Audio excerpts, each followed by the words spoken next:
Halo guys, balik lagi bersama Bang Theo di sini. Kali ini Bang Theo akan melanjutkan cerita Again the Sky Supreme. Buat kalian yang penasaran, langsung saja ya simak video kali ini.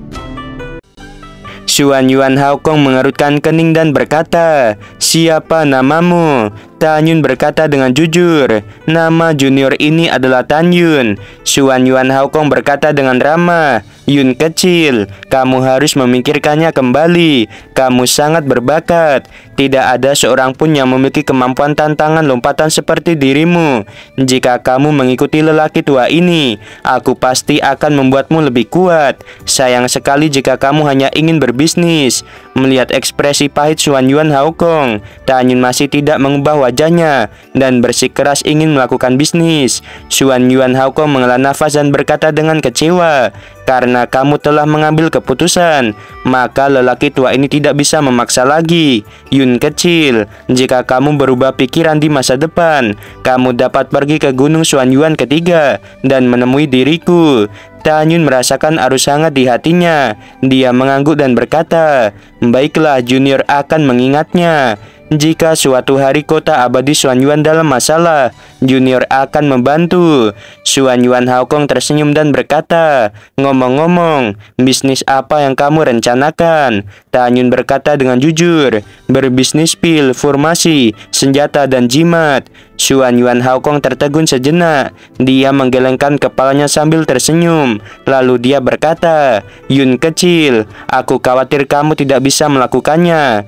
Tan Yun bertanya, "Senior, ada apa?" Xuan Yuan Haokong berkata, "Semua master pil abadi, master senjata abadi, master jimat abadi, dan master formasi abadi, mereka diatur langsung oleh penguasa. Kamu tidak bisa mendapatkan persediaan dari para master itu. Karena itu lelaki tua ini berkata bahwa kamu tidak bisa membuka bisnis. Selain itu, begitu kamu memasuki kota abadi Xuan Yuan, kamu tidak diizinkan meninggalkan kota tanpa izin. Tentu saja, tujuannya adalah untuk mencegah adanya mata-mata.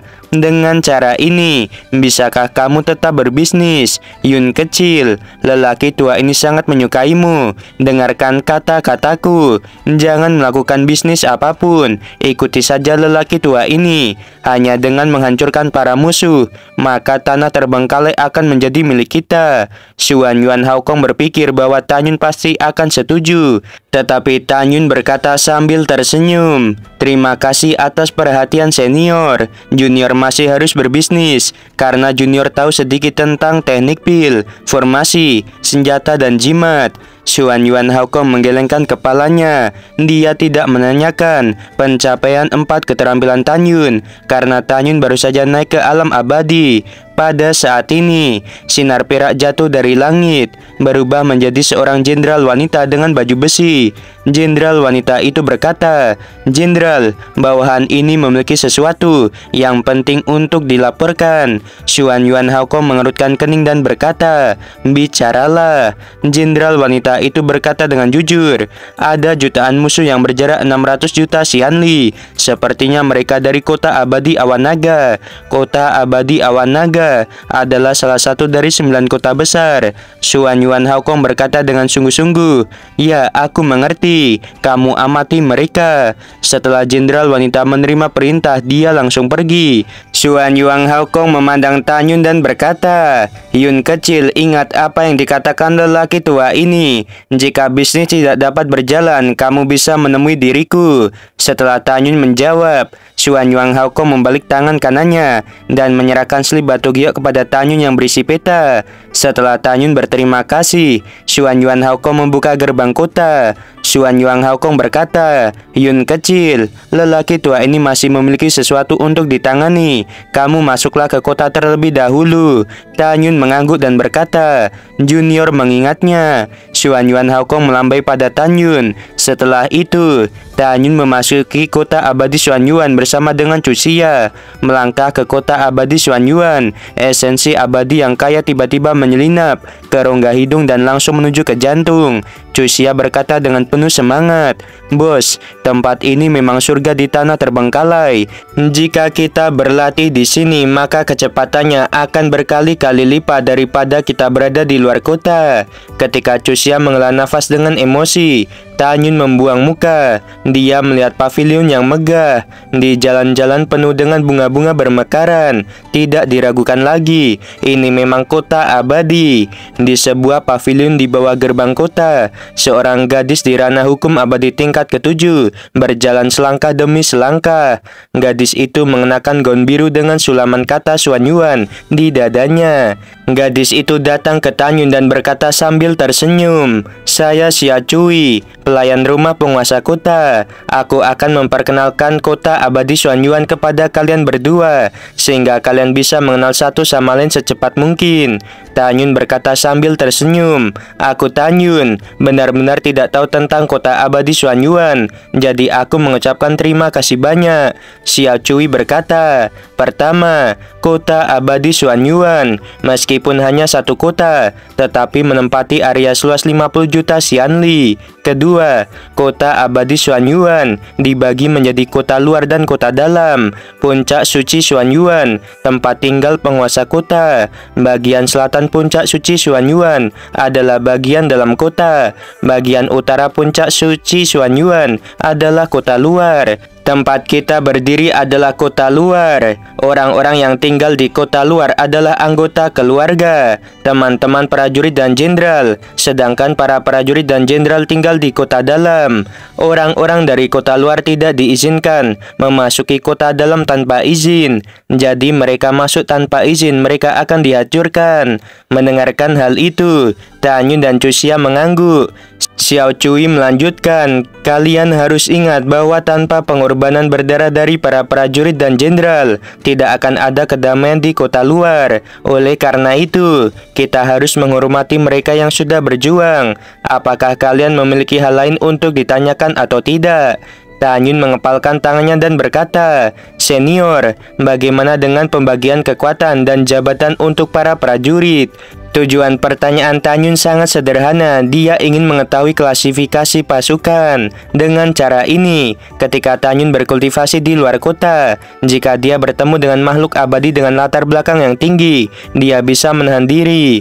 Xiao Cui tersenyum dan menjelaskan, jajaran prajurit secara berurutan, yaitu prajurit abadi, perwira abadi, 1000 abadi, mayor jenderal, letnan jenderal, jenderal abadi, laksamana, dan komandan atau panglima. Ranah hukum abadi tingkat ke-6 hingga ke-9 masuk dalam golongan prajurit abadi. Tingkat ke-6, ke-7, dan ke-8 adalah prajurit abadi biasa, sedangkan tingkat ke-9 adalah prajurit elit. Ranah hukum abadi tingkat ke-10 dan ke-11 adalah perwira yang bertanggung jawab atas 100 prajurit abadi. Ranah hukum abadi tingkat ke-12 adalah 1000 abadi yang bertanggung jawab atas 1000 prajurit abadi. Ranah pemurnian abadi tingkat pertama hingga ke-6 adalah mayor jenderal. Ranah pemurnian abadi tingkat ke-7 hingga ke-12 adalah letnan jenderal atau wakil jenderal. Ranah kaisar manusia adalah jenderal abadi. Adapun ranah kaisar suci, dia adalah laksamana atau jenderal besar. Sekarang di kota abadi Xuan Yuan ada 12 jenderal besar atau laksamana dan 120 juta prajurit. Mendengarkan hal itu, Tanyun bertanya, "Permisi, lalu siapa yang menempati posisi sebagai panglima?" Xiao Cui tersenyum sedikit, lalu dia berkata, "Tidak ada panglima. Sementara penguasa kota abadi Xuan Yuan adalah panglima tertinggi yang juga menyusun strategi." Tanyun menjadi semakin penasaran dengan penguasa kota abadi Xuan Yuan. Xiao Cui melihat ke depan dan berkata, "Di antara 12 jenderal besar, siapa yang bisa memasuki ranah kaisar terlebih dahulu, maka dia akan diangkat sebagai panglima." Pada saat ini, Cusia telah mengetahui kekuatan dari kota abadi Xuan Yuan. Tanyun juga cukup terkejut. Kita harus tahu bahwa di atas ranah hukum abadi adalah pemurnian abadi, ranah kaisar manusia, ranah kaisar suci, ranah kaisar raja, dan ranah kaisar abadi. Wanita misterius pemilik kota abadi Xuan Yuan sekarang berada di ranah kaisar. 2 ranah lagi maka dia akan menjadi kaisar abadi. Tanyun merenungkan hal itu. Dia mengepalkan tangannya dan bertanya, Senior, ada lebih dari 120 juta prajurit di kota dalam. Jadi berapa banyak yang ada di kota luar? Xiao Cui tersenyum dan menjelaskan, ada banyak, setidaknya 1 miliar. Tan Yun mengangguk dan berkata, di mana pasar persegi? Xiao Cui berkata dengan suara manis, kota abadi Xuanyuan memiliki 2 pasar utama. Satu berada di kota luar dan satunya lagi di kota dalam. Tan Yun berkata, jika ingin membuka toko, berapa banyak batu abadi yang harus dibayar? Xiao Cui berkata, aku tidak tahu secara spesifik. Kamu harus pergi ke kantor pusat toko di kota luar untuk bertanya. Pada saat ini, Chuxia berkata dengan santai, Senior, bisakah kita pergi ke pusat kota dalam untuk membuka toko? Xiao Cui berkata, aku sudah mengatakan bahwa orang dari kota luar tidak dapat memasuki kota dalam. Chuxia tersenyum canggung sambil menatap Xiao Cui yang cantik. Pada saat ini, Tan Yun berkata sambil tersenyum, terima kasih atas bimbingan senior. Junior mengucapkan selamat tinggal. Xiao Cui berkata, ingat ada banyak rumah jenderal di luar kota. Makhluk abadi yang tinggal di dalamnya jauh lebih mulia daripada kamu. Tan Yun mengepalkan tangannya dan berkata, terima kasih senior telah mengingatkanku. Junior ini mengucapkan selamat tinggal. Chuxia berkata, senior, bisakah junior ini datang untuk mengobrol denganmu di masa depan? Setelah Chuxia selesai berbicara, Tan Yun yang berada di sampingnya menggerakkan sudut mulutnya. Xiao Cui mengerutkan keningnya. Chuxia tertawa dan berkata, aku hanya ingin mengobrol denganmu. Xiao Cui menjadi bingung. Chuxia menatap lurus dan berkata, karena senior terlalu cantik, junior jatuh cinta pada pandangan pertama. Pipi Xiao Cui menjadi merah, lalu dia berkata dengan dingin, apakah kamu menggodaku?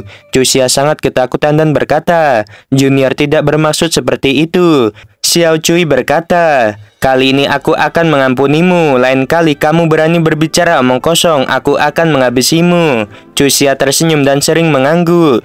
Tan Yun buru-buru menarik Chuxia. Dia mengucapkan selamat tinggal pada gadis Xiao Cui. Chuxia menggelengkan kepalanya dengan tajam dan berkata, bos, ketika aku melihatnya untuk pertama kalinya, aku merasa bahwa nasibku akan baik bersamanya. Aku pasti akan merebut hatinya suatu hari nanti. Tan Yun menggelengkan kepalanya tanpa berkata. Yang membuat Tan Yun semakin malu adalah bahwa Chuxia, dia benar-benar menoleh dan berteriak pada Xiao Cui, senior, namaku Chuxia, aku akan mendatangimu, aku mencintaimu. Pada saat ini Xiao Cui berkata, jika kamu berani menemui diriku, maka kamu akan mati. Mendengarkan hal itu, Chuxia berkata melalui transmisi suara pada Tan Yun, bos, apakah kamu melihatnya? Dia tidak menyukaiku. Tan Yun berkata, tidak apa-apa. Jika kamu memiliki kemampuan, kamu dapat menangkapnya. Dan jika kamu tidak memiliki kemampuan, berusahalah. Ayo pergi ke kota luar terlebih dahulu. Chuxia berkata, bos yang baik, adikmu ini akan mendengarkanmu. Setelah itu, Tan Yun dan Chuxia terbang di langit dan mulai mengamati peta kota abadi Xuanyuan. Melalui pengamatan, Tan Yun mengetahui bahwa kota luar mencangkup area seluas 25 juta xianli. Karena luasnya wilayah tersebut, formasi teleportasi dipasang setiap 7 juta xianli. Namun, formasi teleportasi ini digunakan oleh prajurit. Para makhluk abadi di kota luar tidak diizinkan untuk menggunakannya. Selain itu, 10 juta xianli di dekat gerbang kota adalah tempat tinggal para makhluk abadi. 15 juta area sisanya dikelilingi oleh dataran, sungai, ngarai, lembah, hutan, dan danau. Di area ini, ada banyak tambang abadi dan sebagainya. Karena sangat sedikit orang yang mengetahui teknik pil, formasi, senjata, dan jimat, maka bahan pemurnian di kota sangat banyak. Hanya tambang abadi yang dikelola oleh penguasa kota abadi Xuanyuan. Orang luar tidak diizinkan untuk menambangnya tanpa izin. Jika tidak, mereka akan dihabisi. Tentu saja, jika ada makhluk abadi yang menemukan sumber tambang, mereka dapat melaporkannya pada penguasa.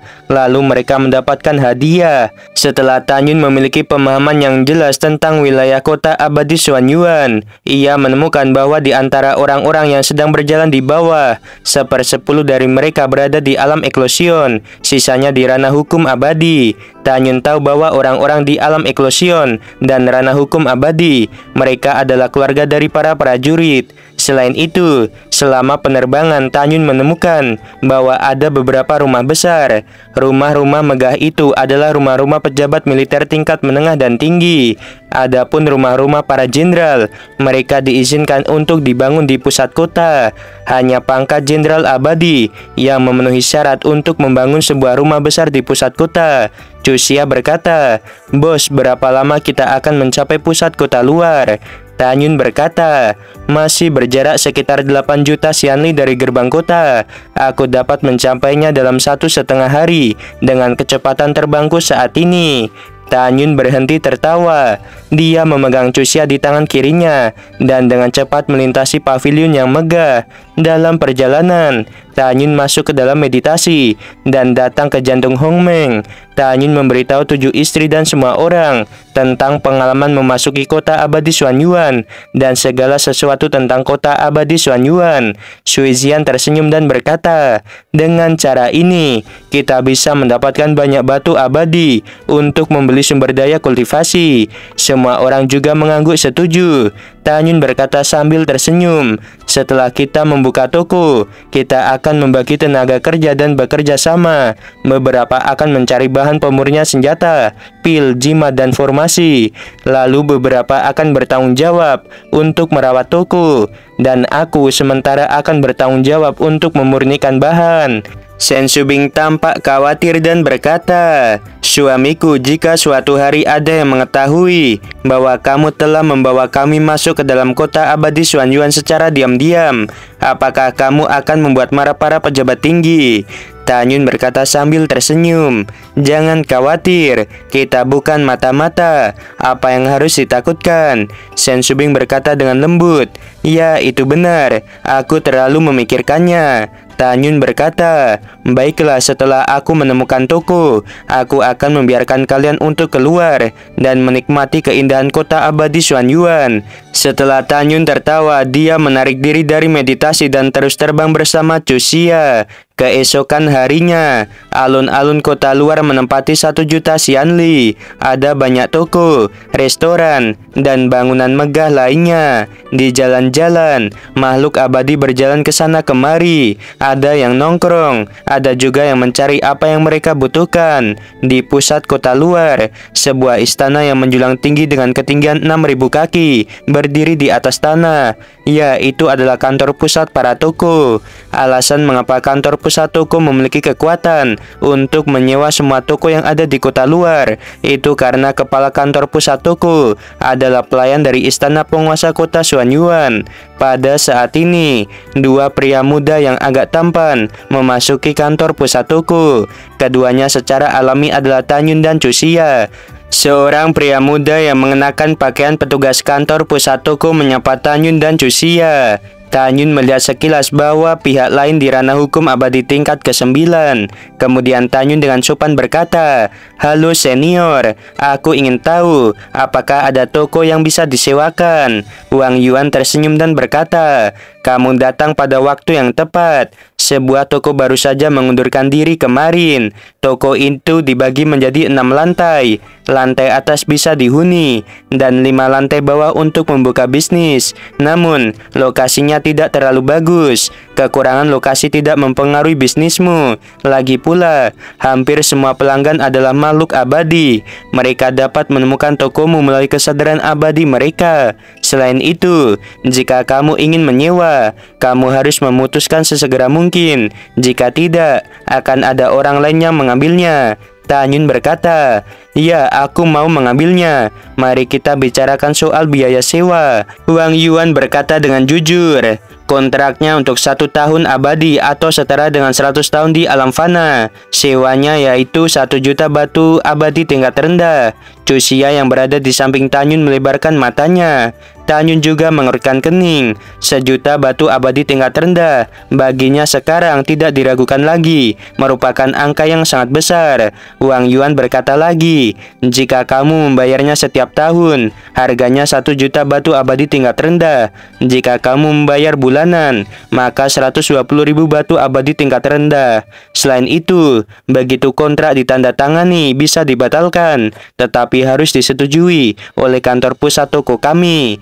Jika kontrak diakhiri di tengah, kamu harus membayar 10 kali lipat sewa tahunan sebagai ganti kerusakan yang telah diperhitungkan, yaitu 10.000.000 abadi tingkat rendah. Mendengarkan hal itu, Tan Yun mengerutkan kening dan berkata, kita tidak memiliki begitu banyak batu abadi. Ketika sampai di sini, aku ingin tahu apakah aku dapat menggunakan barang-barangku sebagai jaminan. Wang Yuan tampak tidak senang, lalu dia berkata sambil tersenyum, maaf, kami hanya menerima uang tunai. Pada saat ini, sebuah suara terdengar dari belakang Tan Yun. Kamu adalah orang miskin di ranah hukum abadi tingkat pertama. Beraninya kamu datang ke sini. Sedikit rasa dingin melintas di mata Tan Yun. Dia perlahan melihat ke belakang. Dia melihat seorang di ranah hukum abadi tingkat ketiga. Setelah pemuda itu melirik Tan Yun dan Cusia, dia langsung pergi ke arah Wang Yuan dan menyerahkan cincin abadi tingkat rendah di tangannya kepada Wang Yuan. Pemuda itu berkata, Kakak Wang, toko itu akan disewa oleh tuan muda ini. Ada 1,2 juta batu abadi tingkat rendah di dalamnya. Kelebihan 200.000-nya karena kemurahan hatiku. Mendengarkan hal itu, Wang Yuan kehilangan sedikit keraguan di matanya. Kemudian dia berkata, kebaikan tuan muda Xia diterima oleh Wang Yuan, tapi semuanya sesuai aturan. Jika mereka tidak mampu membelinya, kamu baru bisa menyewanya. Xiao Yuan tersenyum. Dia menatap Tan Yun dan Cusia. Lalu dia berkata dengan ringan, apakah kamu dengar? Tuan muda ini telah menyewa toko ini, jadi tolong cepat pergi. Setelah mendengarkan hal itu, Tan Yun mengangkat alisnya dan menatap Xiao Xuan. Xiao Xuan berkata, iblis yang malang, ini hadiah yang diberikan tuan muda ini kepadamu. Xiao Yuan memutar tangan kanannya. Cincin abadi muncul di tangannya. Dia seperti melempar makanan untuk pengemis dan berkata, ada 10.000 batu abadi tingkat rendah di dalamnya. Ambil dan cepat menghilang di depan tuan muda ini. Tan Yun menundukkan kepalanya dan melirik cincin abadi di tanah. Lalu perlahan mengangkat kepalanya dan melirik ke samping ke arah Cusia. Lalu dia berkata dengan ringan, bisakah kamu menanggung rasa malu seperti itu? Cusia mengepalkan tangannya erat-erat dan menggertakkan giginya. Tan Yun tiba-tiba berkata dengan tajam, seharusnya kamu tahu apa yang harus kamu lakukan. Cusia tiba-tiba mengambil langkah seperti kilat dan melambaikan tangannya untuk menampar wajah Xiao Xuan. Ketika suara renyah terdengar, Xiao Xuan ditampar ke udara. Dia memuntahkan seteguk darah dan terbang keluar dari aula. Menghadapi adegan ini, Wang Yuan terkejut. Siapa Tan Yun dan Cusia di depannya ini? Pada saat yang sama, Wang Yuan tidak bisa tidak bertanya-tanya. Menurut pendapatnya, Tan Yun bahkan tidak memiliki 1.000.000 batu abadi tingkat rendah. Jadi seharusnya Tan Yun tidak memiliki latar belakang. Tanpa latar belakang, mengapa Tan Yun dan Cusia melakukan hal ini? Wang Yuan tidak ikut campur dalam perselisihan antara Tan Yun dan Xiao Xuan. Bagaimanapun, dia hanya seorang teman dan tidak ingin terlibat dalam kekacauan ini. Di jalan, Xiao Xuan menutupi wajahnya dengan tangan kirinya. Dia berdiri dan meludahkan seteguk darah. Dia berkata, kamu beraninya memukulku. Apakah kamu tahu siapa tuan muda ini? Menghadapi teguran itu, Tan Yun berkata dengan acuh tak acuh, kamu tinggal di kota luar sepertiku. Apakah kamu begitu mulia? Xiao Xuan meraung pada orang-orang yang menatapnya. Cepat pergi dari sini. Di antara orang-orang yang menonton, ada banyak orang di ranah hukum abadi tingkat ke-7 dan ke-8. Tetapi mereka langsung bubar. Sambil pergi, semua orang berbisik, siapa dua orang ini? Bahkan mereka berani mengajar tuan muda ketiga dari keluarga Xiao. Kakak tertua Xiao Xuan dan ayahnya sama-sama bertugas di militer. Pada saat ini Xiao Xuan berkata dengan tajam, Tuan muda ini baru saja dipukuli. Di mana kalian? Detik berikutnya, 6 bayangan turun dari langit di depan Xiao Xuan, lalu berubah menjadi 6 orang setengah baya berjubah abu-abu di ranah hukum abadi tingkat ke-6. Begitu salah satu dari mereka berbicara, dia ditampar oleh Xiao Xuan.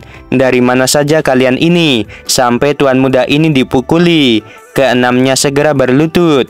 Xiao Xuan menjulurkan satu jarinya dan dengan marah menunjuk Tanyun dan Cusia. Lalu dia berkata, "Pergi dan berikan mereka berdua pelajaran."